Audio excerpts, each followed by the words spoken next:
everybody, this is Robbie Parker, and I'm going to be joined by Big D from Big D's Entertainment Rankings and Reviews, and we're going to be doing a review of the 2011 movie Cars 2.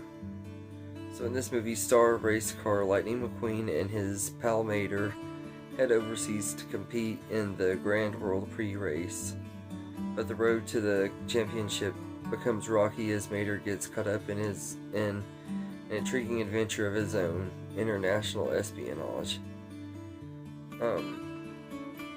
So before I get into my part, as always, I'm going to let Big D do his part, so take it away, Big D.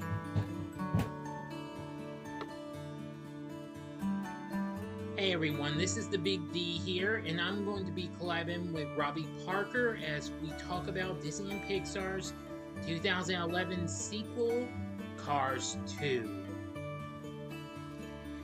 This film was released 5 years later after its predecessor, and was directed by John Lasseter, written by him, along with Ben Kling, Brad Lewis, and Dan Fogelman.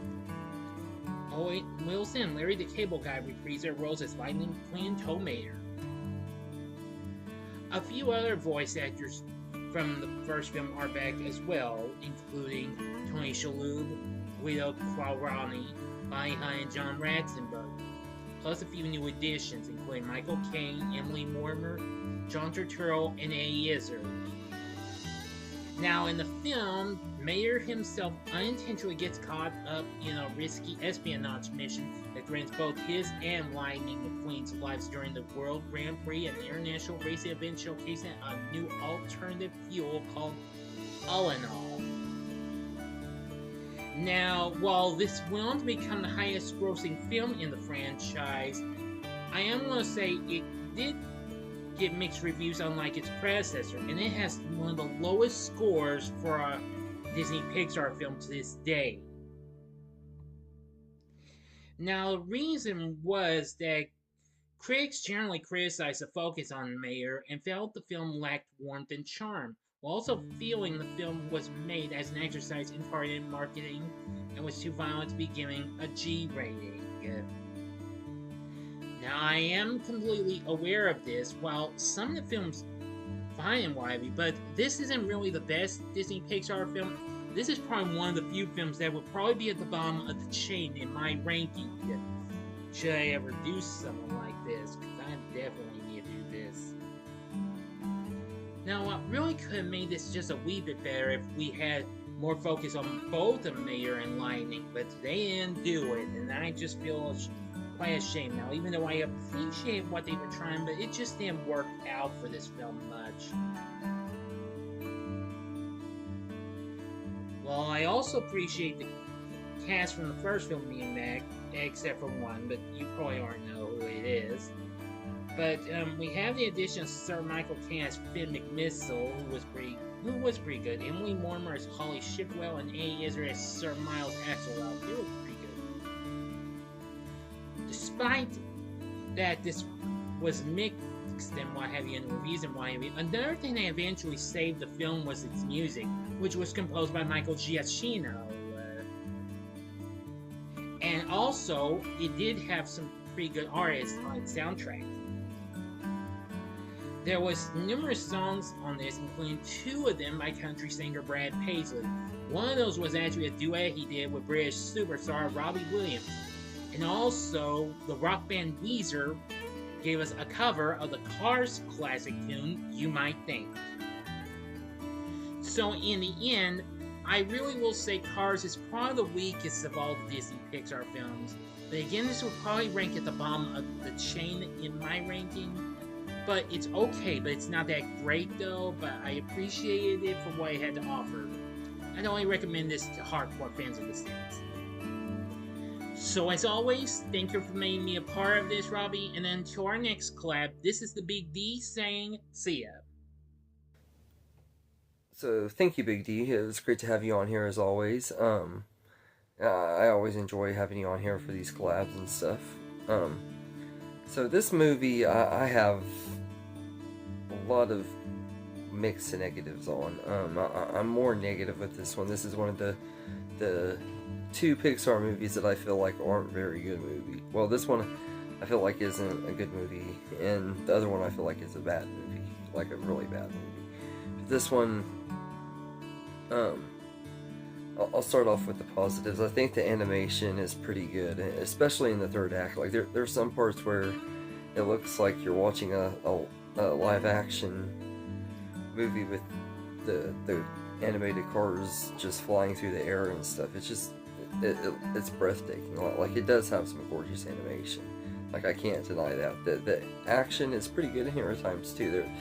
The opening scene with Finn McMissile is really cool and everything. And speaking of Finn McMissile, I think he's a really good character. I think he's easily the highlight of the movie and everything. I absolutely love him and everything. I think he's really likable and charming and just a really, really great character. The mystery in this movie revolving around the gas and stuff is actually not too bad. It's kind of intriguing at times and everything. Like some of the stuff works pretty good and everything, and I'll get into why a lot of it doesn't work as well. But like some of the mystery and stuff is good, and like if they had made this movie as like a movie about Finn McMissile and Holly and focused on them as a team, a spy team and stuff, and had it set in the Cars world but not featured Lightning McQueen and Mater and stuff, and had it connected to the first one and had it as like a spin-off movie, this might have worked a little bit better and everything. Like some of the stuff I think is intriguing and kind of works, but it could be better. But I will say that the action is really good, especially for being rated G. Like they go pretty hard with the action in here. The score by Michael Giacchino is pretty good too. It's definitely not as good as Randy Newman's score for the first movie, but it's a different type of score that is needed for this type of movie, and it works and everything, but it does feel kind of like an Incredibles type score. The voice casts are all good in here too. The returning ones are fine, especially Owen Wilson. He's once again really good as Lightning McQueen. All the Radiator Springs characters, they're all once again really fun and lovable and everything, except for Mater, which I'll get into in a minute, and everything. But I think the only one that really stood out of the voice cast that really stole the show and everything was Michael Caine as Finn McMissile, who, like I said earlier, is just really likable and cool character and everything. He's the one character in the Cars franchise that I think is legit a cool character. The others I think are likable characters, I just won't say they're cool. But anyway, as far as negatives go, this movie is pretty lacking, like, in everything. Like, the storytelling is just not there. Like, it is not even close to Pixar standards. Even the first movie, which was Pixar's worst movie until this one had came out at that time and everything. Like, the first one was still a really good, solid 8 out of 10 movie for me and everything. I love the first Cars movie. I just don't think it's a masterpiece and on the same level as most of Pixar's other movies from that time period and everything. But this is the movie that a lot of people say is where Pixar took a turn and everything. And well, I don't think that all of Pixar's stuff that has came out since this movie came out is as bad as everyone says. I think most of them are good, and there's even some masterpieces still in there. Everything. This one is definitely a big step down from Toy Story 3 and the original Cars movie, and just pretty much anything that Pixar did, because it is a pretty bad movie. Like, making Mater the main character is one of the biggest mistakes that Pixar has ever made. Like, he is fine as a small little side character like he was in the first movie and everything. I think they kind of did him a little dirty in the third movie. I don't think they needed to cut him back quite as much as they did, but they definitely needed to cut him back in the third movie, so I'm not fully mad that they did either. But this movie, that they really did not do this movie justice, and Mater is not fit to carry a movie. Like he's fun in a supporting role in the Cars movies. He's fine as the starring role in his little Mater's Tall Tales shorts, but having him as the main character in this movie just did not work at all whatsoever and everything. So like I feel like this movie fails on a lot of levels where other Pixar sequels haven't, where they've changed main characters and stuff, like Incredibles 2 going from Mr. Incredible to Elastigirl. I think that movie still worked and everything, because you still gave Elastigirl interesting stuff to do. Lightning McQueen had, Mr. Incredible had interesting stuff to do while Elastigirl was doing her stuff and everything. Finding Dory worked because Marlin and Nemo were still doing interesting stuff and everything, while Dory was being the main character and everything. But this movie, Mater is the main character, and Lightning McQueen isn't really doing anything. He's just focusing on the racing. He's not very likable in this movie because he's being impatient with Mater and stuff, and they write it to make it where he's not very nice to Mater and everything, and even though his reasons for being frustrated with Mater are valid and stuff and everything, but I just didn't like the way this movie was written. I thought it was just a very weak movie and everything, but like I said, it does have its good stuff. The stuff that I said that I liked about it, I did like quite a bit, but the stuff that I really don't like, and I think it's just not a very good movie. And also the stuff with Mater not wanting to fix his dents and scratches because he got on with Lightning McQueen is just, I get what they're trying to go for, and usually I love sentimental stuff like that, but it's just cringy and everything and stuff, like it's just cringy as heck. And I also forgot to mention, I know I talked about the other cast members and stuff. Larry the Cable Guy, I think, is great as Mater. I think he does a great job playing Mater in this movie, even though he gets on my nerves like heck.